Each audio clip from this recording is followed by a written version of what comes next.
We've talked a little bit about your image, the one that has gone out about ODB over the past 4 or 5 years, and it's a certain image that people have gotten used to. Do you have any desire to change that image as a result of your own life changes, or you think that you're comfortable with the way that is? You love dirty, dirty as dirt dog. How you see him is how you gonna get him. It's just dirty, baby.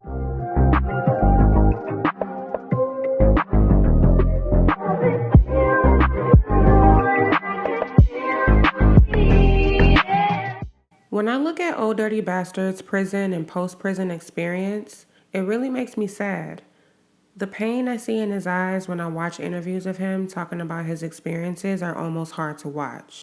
Russell Tyrone Jones, better known as Old Dirty Bastard, one-ninth of the hip-hop group Wu-Tang Clan, was no stranger to legal issues. In October 2000, Dirty escaped from a mental health facility and was a fugitive until November when he was arrested outside of a McDonald's in Philly. He was then transferred to a Clinton correctional facility, and while there, ODB received death threats, multiple assaults, including a broken leg. Dirty expressed that he felt abandoned by his Wu-Tang brothers while incarcerated. The only person that regularly visited him was his mother. On February 5th, 2003, ODB was granted parole, but due to some mental evaluations he had to pass, he wasn't released until that following May.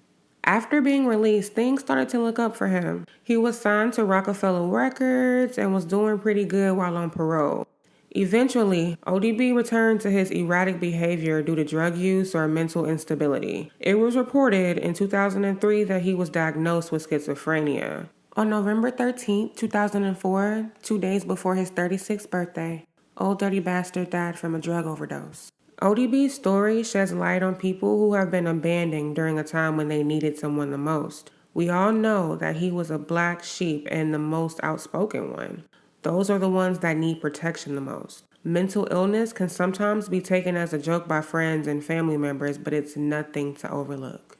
All right, y'all, buckle up. We're going to go over and take a look at his natal chart and see where his planets are located.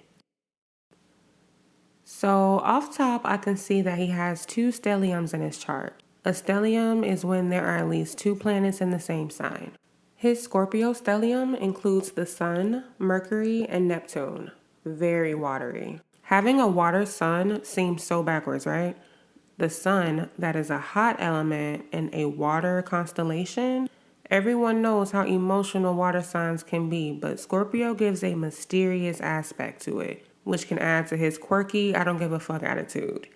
His Mercury, which rules communication, being in Scorpio, he does not have a problem expressing his love for women and sex. Now, Neptune in itself is the planet of imagination, spirituality, and fantasy. He fully expresses that in the Fantasy remix with Mariah Carey. Neptune represents drugs and psychedelic energies as well, and with it being conjunct with his Scorpio sun, you will be able to see that he will be interested in experimenting with drugs or actually pass away from them since it has a strong Pluto energy. Pluto is the planet of death and rebirth, so let's travel over to where Pluto is located in his chart. His Pluto is in a Virgo stellium. His Virgo planets include Pluto, Jupiter, and the Moon. Virgo can be very critical of themselves and others. ODB had no problem speaking his mind. His Moon is conjunct with his Pluto, and doing more research on this, I found that this aspect manifests differently in men and women.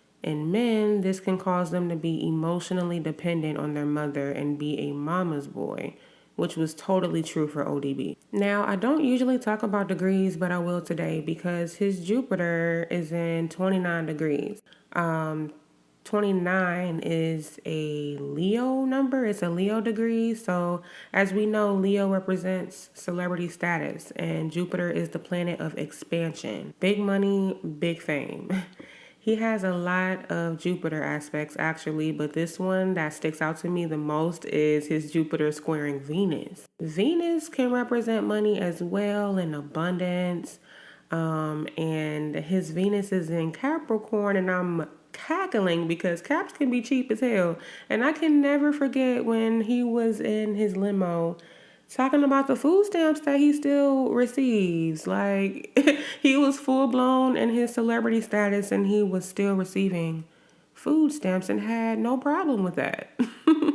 Shout out to ODB. He has so many other aspects in his chart that I could talk about for hours, but I just wanted to give a little insight to who he really is outside of what the media portrays him to be. I'm so happy that his son is continuing his father's legacy, and I can't wait to see what's in store for Young Dirty Bastard. He does an amazing job whenever he pops out, and we most definitely need that energy in the industry again.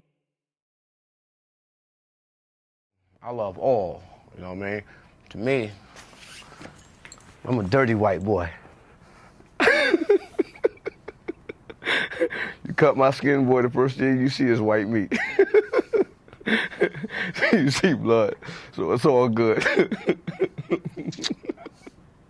All right, we're good.